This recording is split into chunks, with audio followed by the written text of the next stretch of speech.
Au nom du Père et du Fils et du Saint-Esprit, Amen. Grande joie d'être là avec toi en ce mardi 6 février. Et aujourd'hui, nous célébrons Saint Paul Miki et ses compagnons martyrs de Nagasaki au Japon.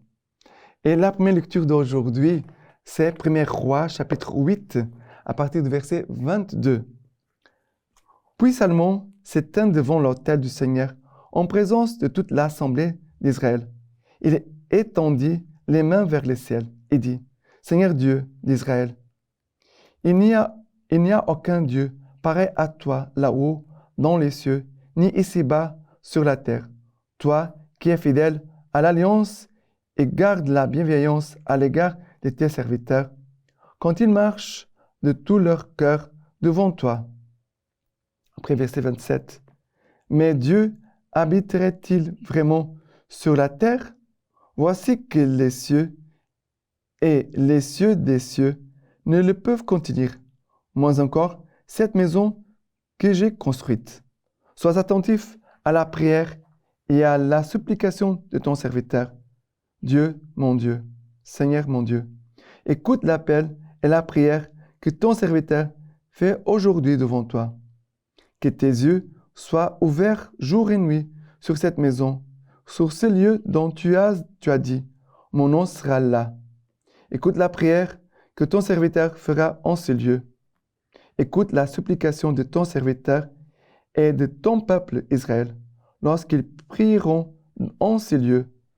Toi, écoute du lieu où tu résides, au ciel, écoute et pardonne. C'est magnifique, Seigneur. Écoute notre prière et pardonne. Mais qu'est-ce qui se passe ici? C'est la prière personnelle de Salomon. Salomon est en train de prier devant le Seigneur. Et en même temps, il parle de la tente de rendez-vous, du lieu où l'arche de l'alliance a été déposée. Et maintenant, il prie. Il dit, sois attentif à la prière et à la supplication de ton serviteur. Et non pas seulement de ton serviteur, mais de tous ceux qui viendront prier ici. Il prie, Salomon, il prie, mais et en même temps, c'est magnifique de voir que Salomon, il dit, Seigneur, écoute et pardonne. Que toutes les personnes qui viendront dans cette église, dans cette chapelle, puissent vraiment faire une expérience de prière. Une certitude, Seigneur, que tu es là, que tu écoutes notre prière, que tu nous réponds selon la façon que tu veux. Et en même temps, nous avons tous besoin d'écouter, de parler, Seigneur, mais aussi d'être pardonné. Notre prière doit aussi toujours nous conduire à cette réconciliation, de vivre le pardon de Dieu. Et cela, on pourrait dire chaque jour. Quand nous prions les complis, qu'est-ce que nous faisons? Nous prions et nous demandons le pardon de Dieu pour nous tous. Le soir, avant de se coucher, on doit toujours prier les complis. Et aussi, en priant les complis, on remet dans les mains de Dieu notre journée, mais aussi, nous demandons pardon. Nous recevons le pardon de Dieu. Mais c'est magnifique que, ici, d'écouter la prière du roi Salomon. Que tu puisses aussi faire rejouer ta prière personnelle, de passer du temps avec le Seigneur, non pas en regardant la montre, voilà, c'est l'heure, mais prendre du temps pour épancher ton cœur devant le Seigneur. D'accord?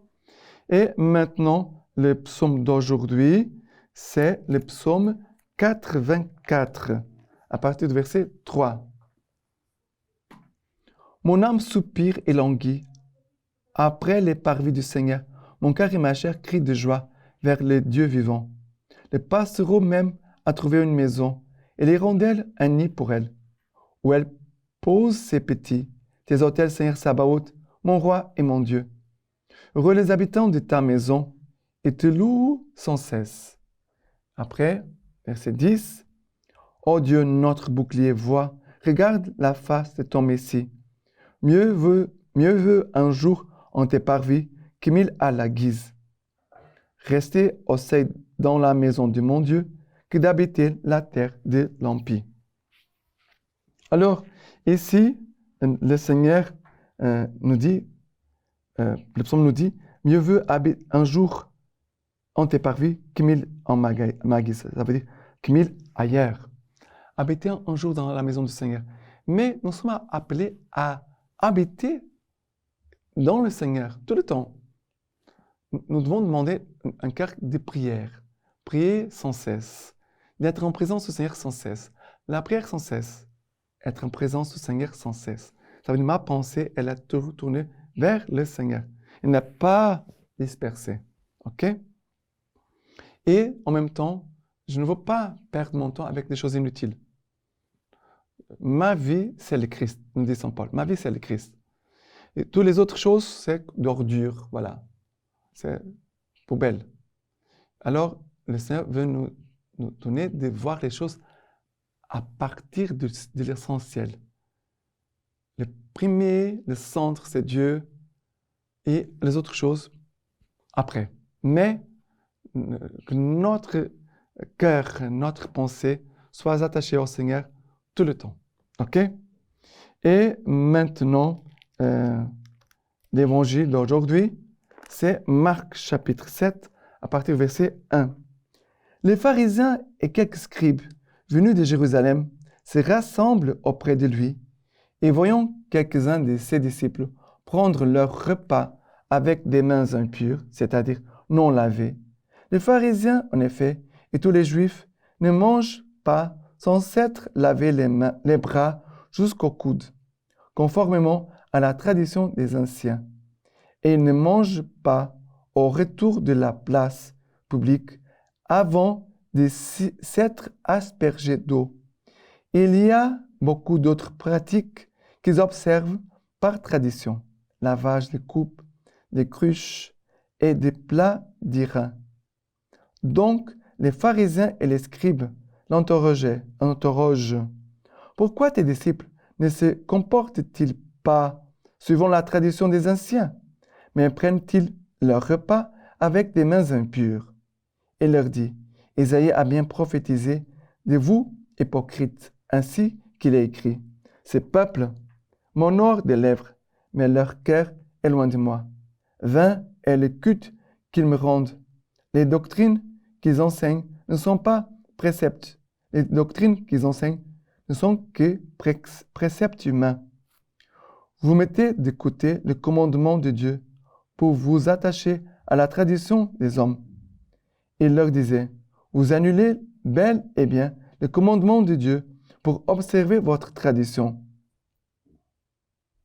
En effet, Moïse a dit, honore ton père et ta mère, et que celui qui maudit son père ou sa mère soit puni de mort. Mais vous dites, si un homme dit à son père ou à sa mère, je déclare corban, c'est-à-dire offrande sacrée, les biens dont j'aurais pu t'assister, vous ne le laissez plus rien faire pour son père ou pour sa mère.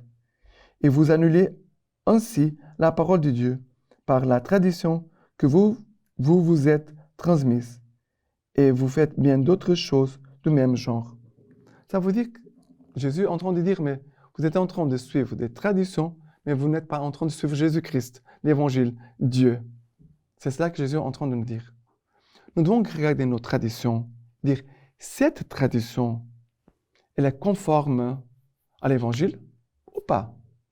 Cette tradition, elle vient de l'Évangile, ça veut dire, nous devons voir si la tradition que nous avons, elle est compatible, ça va avec l'Évangile, ou elle est opposée à l'Évangile.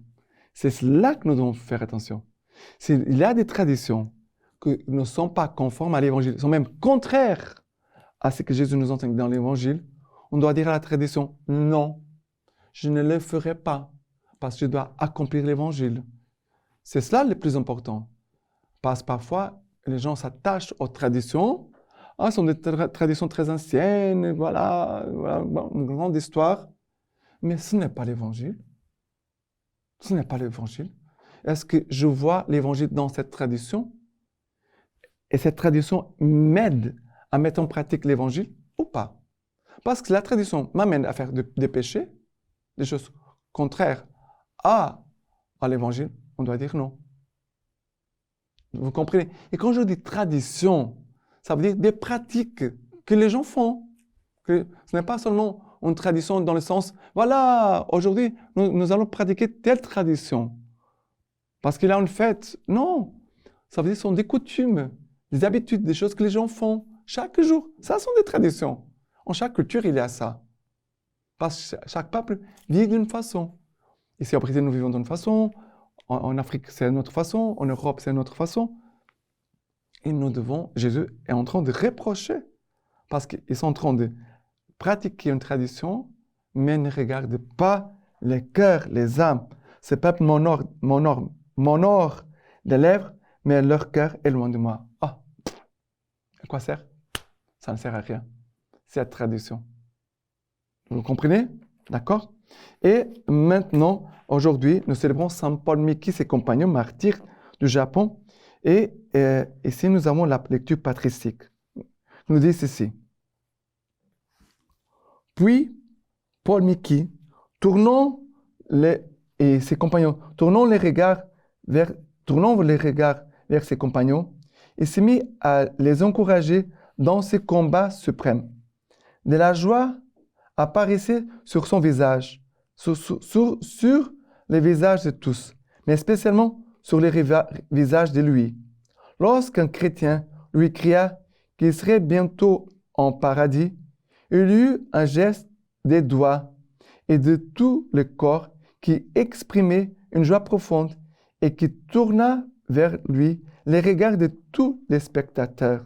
Antoine, qui était le dernier de la rangée, à côté de lui, les yeux fixés au ciel, après avoir invoqué le nom de Jésus et de Marie, entonna le psaume « Enfant, louez le Seigneur » qu'il avait appris à Nagasaki, à l'école de catéchèse. Dans cette institution chrétienne, en effet, on donne aux enfants des psaumes à apprendre par cœur en vue de la catéchèse. D'autres, enfin, répétaient Jésus-Marie avec un visage paisible. Certains exhortaient les assistants à mener une vie digne d'un chrétien. Par ses comportements et d'autres du même genre, ils montraient qu'ils allaient bientôt mourir. Alors, 4 bourreaux tirèrent leur pic des guines dont se servaient les Japonais. À cette vue horrible, tous les fidèles crièrent « Jésus, Marie !» et le concert de lamentation qui suivit monta jusqu'au ciel. Le bourreau et, en très peu de temps, d'un ou 2 coups, achevèrent chacun des martyrs. Maintenant, je vous laisse la bénédiction par les mains toutes pures de la Vierge Marie. Que Dieu Tout-Puissant vous bénisse et vous garde, le Père, le Fils et le Saint-Esprit. Amen.